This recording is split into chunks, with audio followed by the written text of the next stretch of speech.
حضرت فاطمہ کے لیے ابو بکر پیغام لائے، انکار کر دیا۔ عمر پیغام لائے، انکار کر دیا۔ علی پیغام لائے، جبریل آ گئے کہ اللہ فرما رہے ہیں فاطمہ علی کی ہے۔ کہ یا رسول اللہ، آ کے بولے نہیں، چپ۔ آپ نے کہا علی کیسے آئے؟ چپ۔ پھر آپ نے خود کہا فاطمہ کے رشتے کے لیے آئے ہو؟ کہا جی ہاں۔ تو آپ نے کہا انشاءاللہ۔ جبریل کے آنے کے بعد بھی کہا انشاءاللہ، یہ نہیں کہا بس ٹھیک ہے ہو گیا ڈن، کہیں آگے یا ڈن، نہیں نہیں نہیں نہیں۔ آپ اٹھ کے گھر چلے گئے، علی باہر نکل گئے، باہر صحابہ کھڑے تھے، کہنے لگے کیا ہوا؟ علی کہنے لگے انکار ہو گیا۔ وہ کہنے لگے کیسے؟ کہ کچھ کہا ہی نہیں۔ عبد الرحمن بن عوف کہنے لگے کچھ کہا تھا؟ کہ انشاءاللہ کہا تھا۔ کہ بس پھر ہو گیا، ہو گیا۔ یہ انشاءاللہ کیوں کہا؟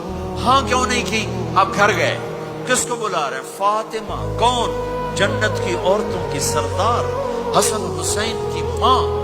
جنت میں نور کی چمک اٹھے گی، جنتی پوچھیں گے یہ نور کیسا ہے؟ کہا جائے گا اوپر کی جنت میں علی و فاطمہ مسکرائے ہیں، ان کے دانتوں کے نور سے جنت جگمگائی ہے۔ آپ نے کہا بیٹی فاطمہ، علی کا رشتہ آیا ہے، ہاں کر دوں؟ اللہ اکبر، اللہ اکبر۔ کیا فاطمہ نے انکار کرنا تھا؟ کیا فاطمہ نے انکار کرنا تھا؟ بیٹی علی کا رشتہ آیا ہے، ہاں کر دوں؟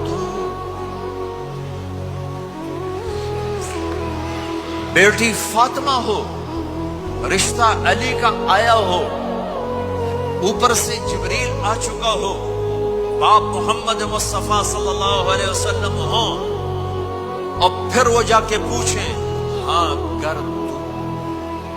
میرے بھائیو، مجھے نہیں پتا یہاں معاشرت کتنی کو بدلی